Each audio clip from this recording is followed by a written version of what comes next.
제가 아마 여러분도 오늘 롱아일랜드에서부터 오신 분들이시고 박 장관님과 직접적인 소통을 또 원하실 수 있을 것 같아서 제가 준비한 질문 한두 개만 하고 또 여러분께 넘기면 어떨까 싶습니다.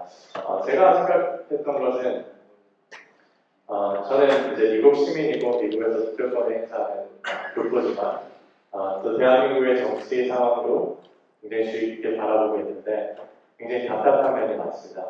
정치 얘기로 가려는 것은 아니고요. 그러니까 한국에서 미국과 중국 이 사이에서 어떤 포지셔닝 하는 데 있어서 우리가 어떤 실리적인 외교를 추구해야 되는 것은 지정학적으로 불가피한 일인데도 불구하고 어떤 미국 편, 중국 편 어떤 이데올로기적으로 저희가 불가피하게 취할 수밖에 없는 포지셔닝을 자주 판단하는 것 같아요. 그래서 그런 프레임 안에서 어떤 정치적 지형이 구성되고 대선 결과가 바뀌고 하는 어떤 현재 상황에 대해서 장관님께서는 어떻게 하면 우리가 이런 이데올로기 접근을 피할 수 있는지 그 이상의 것을 알아볼 수 있는 시각을 어디서 얻을 수 있는지 한번 알아보셨습니다. 네, 지금 뭐 IRS 법이라든지 뭐 IRA 법이라든지 뭐 이런 어떤 그 여러 가지 불리한 법들이 굉장히 많이 있잖아요. 그런데 아마 내부적으로는 미국이 한국 정부한테 너네 어느 편 쓸 거야? 라고 틀림없이 물어봤을 겁니다. 그러니까 1985년도에도 그랬거든요. 1985년도에도 일본하고 독일이 뭐 알면서 사인해 준 거니까요. 그래서 지금 상황 자체가 어떤 미국의 반기를 들거나 미국의 이렇게 그래 우리 너희하고 할 수가 없어 이런 어떤 저항할 수 있는 상황 분위기는 분명히 아니라고 저는 생각을 해요. 그러나 경제가 통합되어 있고 특히 이제 한국의 입장에서는 1990년대 이후에 중국과 그 러시아 시장이 대한민국의 국민소득 3만 불을 올리는데 엄청난 기여를 했거든요. 엄청난 기여를 했고 그리고 그렇기 때문에 이것을 연착륙을 시켜야지 이걸 경착륙을 시키게 되면 한국 경제가 망가지죠. 한국 경제가 망가지면 사실은 미국한테도 좋지 않습니다. 그러니까 제가 그 케네디 스쿨에서 만나는 그 미국의 관료들이나 그런 사람들한테 하는 이야기가 그겁니다. 너네 한국을 압박해서 뭔가를 단기적으로 얻어내면 뭐 그 순간은 좋을지 모르지만 길게 보면 한국 경제가 무너지면 결국 미국 경제도 힘들어져. 너네 어떡할 거야?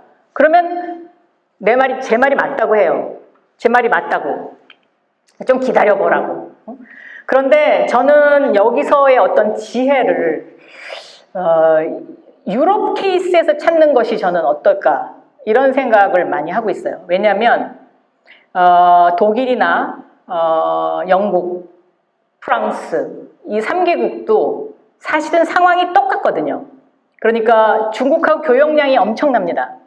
그리고 중국으로부터 희토류와 같은 그런 어떤 그 광산물을 미국보다 더 많이 수입하고 있어요. 유럽이.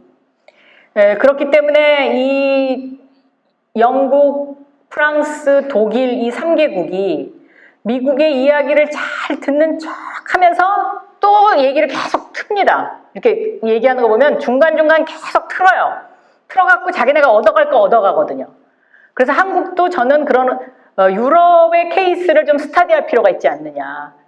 그래서 우리도 그런 지혜를 좀 발휘할 필요가 있다. 특히 최근에 이제 유럽에서 중국의 화웨이를 안 쓰겠다고 발표했잖아요. 이거 한국한테 엄청난 기회예요. 예를 들면 제가 중기부 장관 할 때 프랑스의 사정이 어땠냐면요. 그 당시에도 미국이 어느 정도 압박을 했어요. 화웨이의 뭐 부사장인가가 캐나다에서 잡히고 막 그랬을 텐데 그때의 그 세드리고 디지털 장관하고 저거 만났었는데 우리 프랑스 입장에서는 그 사용량이 많은 대도시에서는 한국 제품을 쓸게. 응? 미국이 못 쓰게 하니까. 그 대신 너네 좀 어떻게 좀 싸게 해주던지 아니면 프랑스에 좀 투자 좀 하면 안 되냐 이런 오파를 했거든요. 그리고 그러나 우리가 지방으로 내려가면 이게 도저히 단가가 안 맞아서 화해를 쓸 수밖에 없는데 그 미국이 지금 압박하는 게 도청당하니까 안 된다고 계속 그러니까 무슨 지방에 가서 무슨 도청하겠냐? 뭐 나한테 그렇게 얘기하더라고요. 그러니까 그런 것처럼 그 나라도 그 고충을 이야기하는 거죠. 뭔가 이 미국 편을 들어주긴 들어줘야 될 것 같은데 이게 경제적으로는 이게 도저히 안 되는 거죠. 근데 이제 그러면 무슨 단가가 그렇게 차이가 많이 나냐고 반문하실지 모르겠는데 그때 제가 설명을 들어보니까 중국은 예를 들어서 5G 네트워크를 깔잖아요. 그러면은 이 전봇대를 세워야 되잖아요. 그러면 예를 들면 한국은 와가지고 전봇대를 세울 기계만 쫙 갖다 주고 간다는 거예요. 근데 중국은 사람까지 중국 쫙 데려와가지고 쫙 설치를 다 해준다는 거죠. 그러니까 인건비가 안 들어간다는 거예요. 턴키 베이스로 해준다는 거예요. 그러니까 중국 걸 쓸 수밖에 없다는 거죠. 그렇다고 너네 한국도 좀 어떤 이런 뭔가가 좀 플러스 알파가 필요하다는 거죠. 플러스 알파가. 그리고 그 당시에 이제 그 프랑스하고 독일에서 저한테 제안했던 게 제가 중기부 장관에서 제안했던 게 뭐냐면 그 사람들이 제일 부러워하는 게 뭐냐면 한국이 네이버와 같은 구글과 같은 검색 기능을 가지고 있다는 거예요. 유럽에 없거든요, 이게. 야, 너네 정말 어떻게 구글이 있는데 그거 생존할 수 있어? 그리고 어떻게 카카오톡 같은 그런 토종 네트워킹이 있냐? 이거를 제일 부러워하더라고요. 그러면서 저한테 뭐라 그러냐면 우리가 대신 너네의 네이버나 카카오한테 투자해 줄 테니 너희도 우리한테 뭔가를 같이 하자. 그래서 내가 너네가 그럼 투자해서 얻는 게 뭐냐? 그랬더니 우리가 동남아에는 또 베트남 등등해서 우리가 아직도 영향력을 행사할 수 있으니 그거를 동남아로 진출시키는데 자기네가 같이 하겠다는 거예요. 그러니까 그런 식으로 유럽이 한국을 필요로 해요. 그런 어떤 기술적인 면에서나 이런저런 면에서.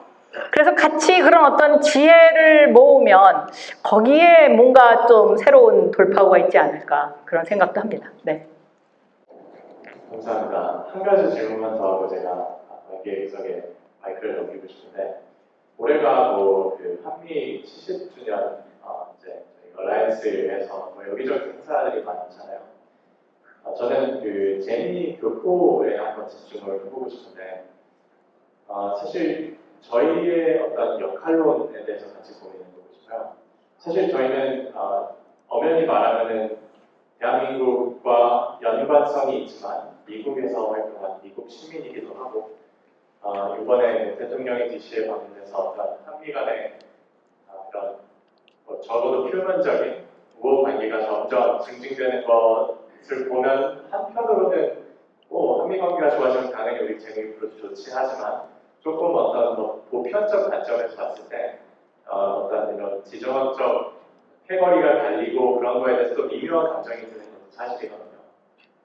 장관님께서 이제 미국에서 생활을 하시고 우리 가족분들도 몇 분 계시는 걸로 알고 있는데 저희 재미교포가 이런 포지셔닝 안에서 어떤 역할을 하는 것이 중요할지 아까 왈트 교수님 잠깐 언급하셨을 때 그 유대인들에 대한 어떤 친이스라엘 정책을 그분이 비판하셨는데 여러 이제 미국 내에 유대인들이 또 반발하셨다는 것을 예를 들어서 우리가 이스라엘을 위해서 미국 내 주이시 아메리칸들이 할 수 있는 역할 그것들을 혹시 코리안 아메리칸이 대한민국한테 기대할 수 있을지 한번 고려해 주시죠. 네. 이 한미동맹 70주년은 역사적으로 보면은 처음에 군사동맹에서 시작해서 이제는 경제동맹 그리고 첨단기술동맹으로까지 발전을 했습니다. 첨단기술동맹은 문재인 정부 시절에 이제 문재인 그 대통령하고의 그 협정을 보면 거기에 양자컴, 바이오 뭐 이런 어떤 것을 하겠다라는 그 초안이 그때 작성이 됐고 이번에 윤석열 대통령이 오셔서 이걸 좀 더 발전시킨 거죠. 저는 재미 한국 독보들께서 이런 어떤 새로운 첨단 기술 분야와 관련된 일에 좀 더 많이 참여하고 또 여기에서 누릴 수 있는 혜택을 많이 누리시면 좋겠다. 예를 들면 뭐 미 국방부에서 하는 달마 프로젝트라든가 뭐 여러 R&D 그 자금들이 있지 않습니까? 근데 이 R&D 자금들은 미국이 그 아직도 건강하다고 생각해요. 그래서 실력 있는 사람한테 그 자금을 주니까, 다만 우리 한국 교포들이 실력은 있는데 그런 기회가 있는 거를 잘 모르시더라고요. 특히 중소기업 하시는 분들, 중소기업 미국에서 굉장히 많은 그런 소수민족에게 혜택이 주어지는 프로그램들이 많이 있습니다. 그래서 그런 거에 일단 많이 참여하시면 그것이 저는 한미동맹의 어떤 그런 실질적인 과실과 연결되는 거다. 이렇게 생각을 하고요. 특히 이제 그 주이시 사회하고 많이 비교가 되는데, 동포들끼리 단합해야죠. 이제 잘 단합이 안 되신다고들 이야기들을 하십니다. 근데 저는 뭐 그것도 이해가 됩니다. 왜냐하면 각자 이민 온 시기가 다르고 또 가치관이 다르니까 그럴 수 있지만, 그러나 그런 것을 극복할 수 있는 리더십을 정말 경제인들이 주축이 돼서 그것을 좀 만들면 좋겠고요. 그리고 미국이라는 나라가 이민의 나라이기 때문에 저는 그 코리안 아메리칸을 강조해도 저는 부족함이 없다. 그리고 그것에 대해서 강조하는 만큼, 그러니까 우는 아이한테 전만이 준다고 강조하는 만큼 뭔가 우리도 거기에 대한 열심히 일한 것에 대한 보상을 받을 수 있듯이 그렇게 해서 앞으로 더 단결하셔서 조국과 그리고 여기에 살고 계시는 그 미국을 위해서 더 많이 분투하셨으면 좋겠습니다. 네. 제가 어저께 밤새서 일을 하다가 지금 말씀하시는데 중간에 졸면서도 미국에 아주 옛날부터 현재까지 경제에 하시는 걸 감명있게 들었습니다. 감사합니다. 네, 저는 이제 미주 한 상무의 총연합회, 그리고 미국 메인스트림 상무에서 또 유대인 상무에서 임원까지 이제 봉사를 하고 있습니다. 그래서 이제 미국 내에서도 민족에 따라서 미국의 정책이나 경제 모든 면에서 차이가 이제 나는 것을 제가 보고 있습니다. 지금 이제 지금 세상이 많이 변해서 지금 중국하고 러시아가 진정한 친구가 될 수 없는 것 같으면서도 전략적으로 이렇게 협조를 하고 있고, 또 그다음에 그 쿼드 미국, 호주, 인도, 일본 이렇게 이제 또 하면서 처음엔 대한민국에 따라 이제 또 경제적, 전략적으로 이제 하고 있는 그런 상황에서 한국이 국동에서 굉장히 이제 중요한 상황이 있는데 지금 그런 전략적인 그런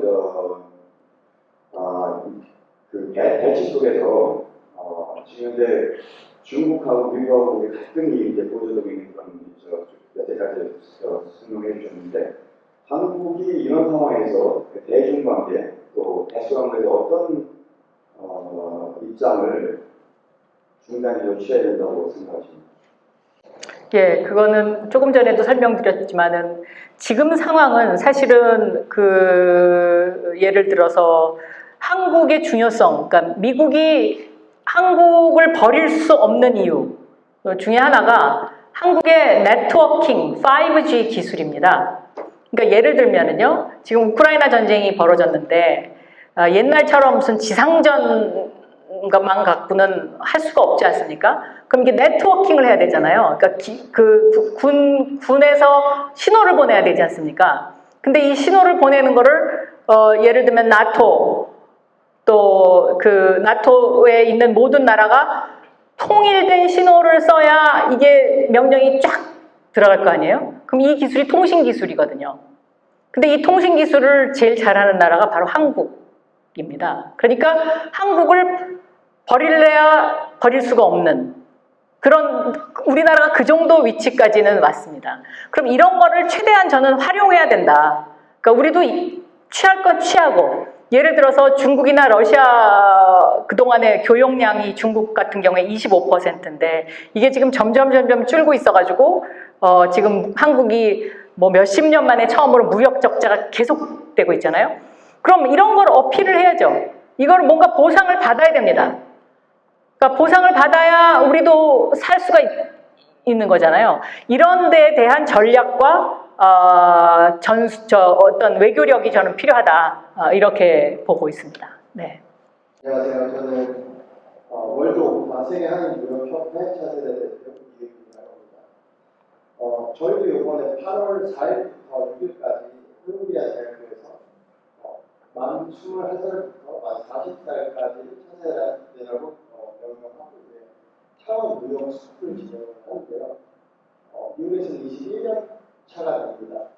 근데 많은 질문이 들어오는 게 미국에 있는 1.5세대, 2세대, 3세대 또는 4세대까지 이런 홍보를 하게 되면 우리는 무역과는 관계가 없다. 이런 말씀을 하시는데 아까 보시면 뭐 이제 군사 동맹으로 시작해서 경제, 첨단 기술 동맹을 저희가 나가고 있다고 하셨잖아요. 그래서 한국과 미국의 경제와 첨단 기술의 동맹, 무역의 관점에서 봤을 때 어떤 의미가 있을지 기술적인 측면에서 그거가 좀 잘 안 그려지고 많이 갭이 있는 것 같아요. 그거에 대해서 좀 설명 부탁드립니다. 그러니까 예를 들면 이렇습니다. 그러니까 그 원자력 발전을 예를 들어 드릴 텐데요. 제너럴 일렉트릭이 과거의 전통적인 원자력 발전 기술을 보유를 하고 있지 않았습니까? 근데 이제 그거를 한국이 막 쫓아갔어요. 쫓아갔더니 GE가 한국한테 너네 우리 거 카피했다고 해갖고 지금 분쟁이 계속되고 있죠. 근데 이 과거의 원자력 발전은 이제는 더 이상 미국도 관심이 없습니다. 여기는. 왜냐하면 원자력 발전을 하고 나면 그 폐기물이라든가 뭐 여러 가지 후쿠시마 너무 피해가 많으니까. 그런데 지금 바이든 행정부가 추진하는 것이 오일 이코노미에서 제가 이제 아까 그 달러화가 기축통화가 처음에 근본이제에서 오일로 옮겨갔다고 그랬잖아요. 이제 오일 이코노미에서 바이든 정부가 추진하는 것이 바로 이 에너지 정책입니다. 그린 이코노미 정책으로 지금 가고 있죠. 재생에너지.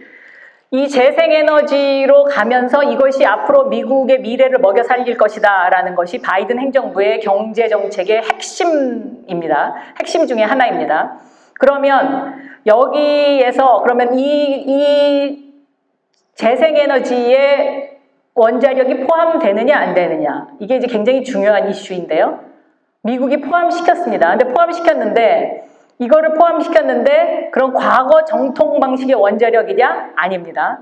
SMR이라고 해갖고 소형 원자로로 해서 이 동력을 바꾸는 거죠. 그러니까 예를 들면 헬륨으로 이제 이거를 그 에너지를 바꾸고 이제 이런 식으로 지금 이게 바뀌어 나가고 있는데요. 여기에 이제 한국이 필요한 거예요. 미국 입장에서는. 왜냐하면 이 소형 원자력 기술도 헬륨과 관련된 이 에너지원과 관련해서는 러시아가 상당히 기술이 앞서가 있어요. 그래서 미국이 러시아를 끊어내고 대신 어느 나라를 찾아야 돼. 그 중에 후보 중에 하나가 한국입니다.